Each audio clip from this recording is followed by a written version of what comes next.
Hi everybody! Today we are going to explore together the Archaeological Museum of Naples, one of the most important of Italy. We're going to see some of the most amazing collection that we have within this museum. We're going to start with the fresco coming from Pompeii Herculaneum and all the archaeological sites.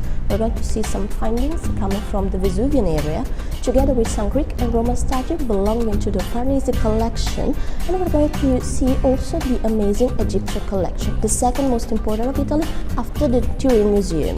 Are you ready? Let's get started.